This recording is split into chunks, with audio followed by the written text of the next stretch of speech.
5 years ago, when I was 17, still in high school, I went to pick up my friend Elizabeth one day from her job. I went on the bus. I had no car or license at the time.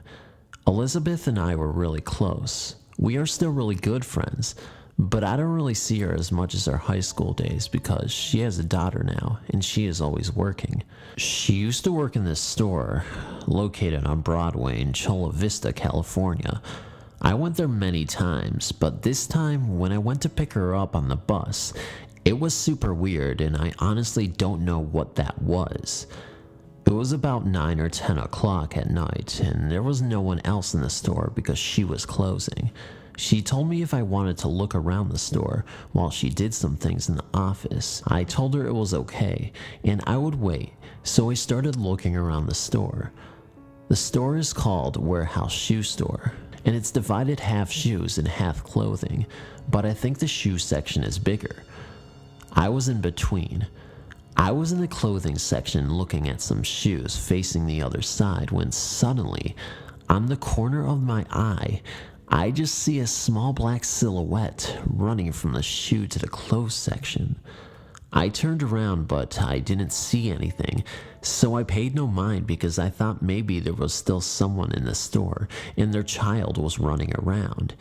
I continued looking at shoes, and I hear the rack right behind me move, so I turned around and I see the clothes moving like someone had just opened it to go inside the clothes rack. I used to do that when I was a little girl, so I thought maybe this little boy or girl is trying to scare me.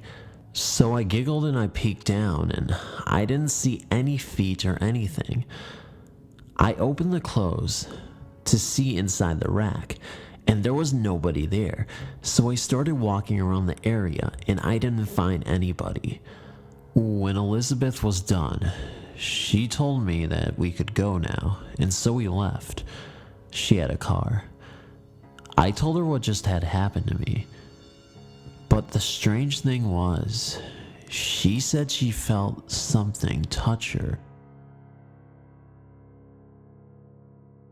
In the late 1970s, I took some holidays and gave 2 days to help an organization do a flea market. We had to sort things that were given away and put a price tag on them. There were a lot of various things to sort out, mainly clothes. The place chosen to sort those things was a big house which was sitting by a main road not too far from my own house. This house had been abandoned a long time ago. The owners were away. It's been a bit more than 30 years I had been staying in this area, and I saw this house when it was completely a shack and run down. Broken windows, long weeds, dirty with tags on some walls. On 3 occasions I saw renovations going on, but they would stop for an extended period. I heard from people of the neighborhood that the house was haunted and that it changed owners on 3 occasions. Each started renovations but stopped because they had financial problems. The current owner took almost 10 years to renovate the house. When it was ready, he tried to rent it but did not get a single client for 2 years. However, one day, as I was going to work early, I saw vehicles by the house and people uploading furniture in the house. I said to myself that the owners were lucky. The next day in the afternoon, while coming back, I saw the same people now removing their stuff from the house. I asked neighbors what had happened, and they said a young couple moved in, but on their first night, they experienced scary events. They apparently heard voices, doors slamming. They saw an old woman in a wheelchair cursing them, and their bed shook at night. A few weeks later, I saw another similar scene. In the afternoon, I saw people moving in, and the next morning, they were leaving. Then the house remained empty for 3 to 4 years. The organization, knowing that the house could not be rented, asked the owner to use it as a store, and they would take care of the yard and maintenance against a minimal rent. He accepted. I think the owner was resigned. Anyway, here comes my part. I was a bit nervous to work in this house, knowing the history of it. I went in the first day, and I could feel the atmosphere being thick. I was feeling watched. Maybe it was my mind. I worked a good 5 to 6 hours from around 5 p.m. to 11 p.m. At the beginning, there was a lot of people, but they would leave gradually. About a half an hour before I left, we were about 7 only. I was not feeling well, and some parts of the house were creepy. Things were all over the place. I started to hear a conversation. Others did hear the same, but said it's the neighbors talking. I was not convinced. I also heard footsteps at a stage on the first floor, but others dismissed it to an overreacting mind. I had told them about the house, but all of them were skeptics. The second day I went at the same time. There were less people on that day. It was a Friday, if I'm correct. I had the same feeling of uneasiness and being watched as the day before. While working, I heard as if an iron container full of coins fell to the ground. Some of us went to check, but nothing had moved. Then, I was sorting out clothes and piled them up well folded and left to do something else. When I came back, the clothes were on the floor. Some other clothes which were on a hanger were also down. I understood that it was not normal, but others still dismissed it.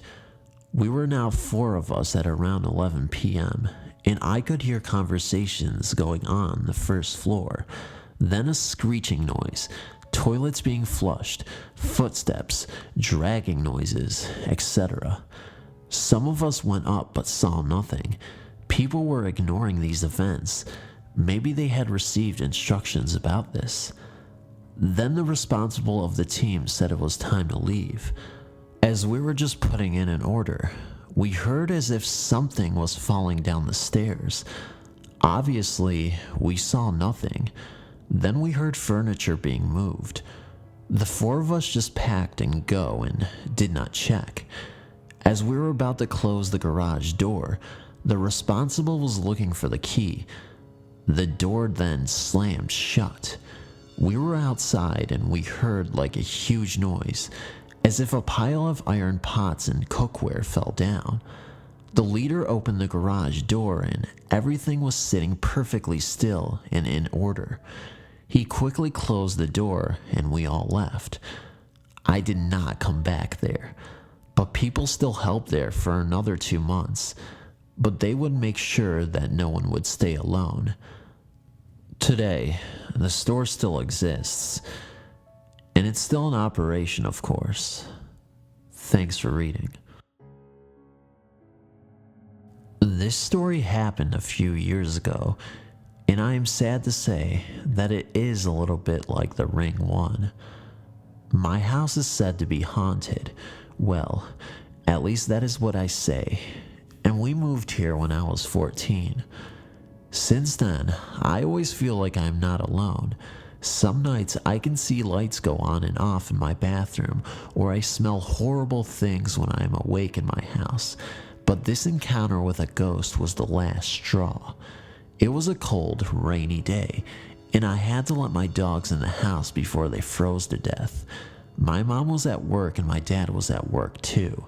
They both said that they would be coming home late, so they gave me a list of what to do in order to be safe or just to keep the house in order. But the list was long, and I was not looking forward to doing all of this stuff when I could be having fun playing around with nobody home. When I was watching TV, I started to get the feeling like I wasn't alone after all. I felt a cold chill on my back, and at the corner of my eye, I started seeing shadows. I felt a little better when I saw that my dog was not barking or showing teeth at anything.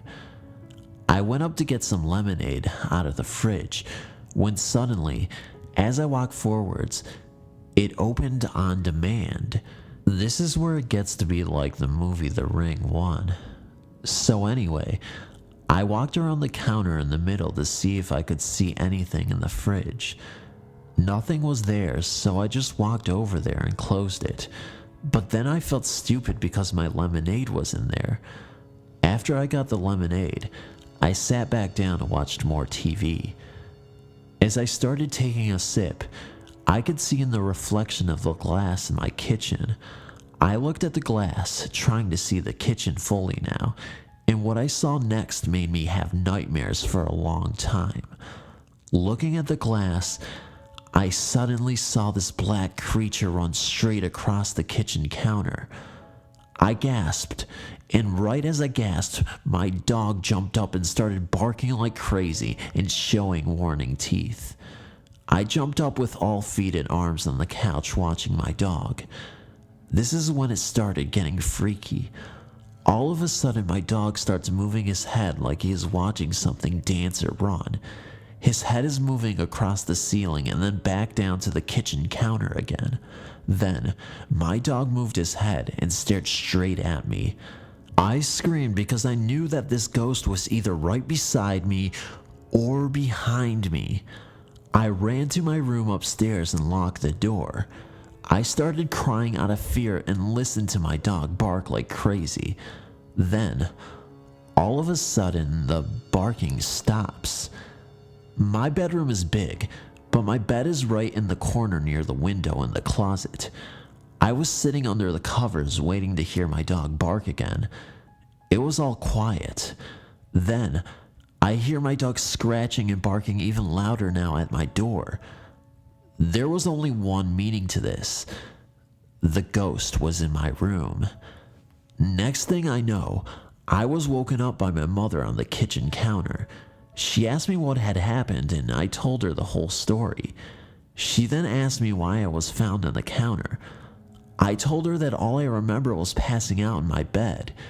She looked at me and smiled. Then she said, "It's okay now, sweetie. Everything is fine now."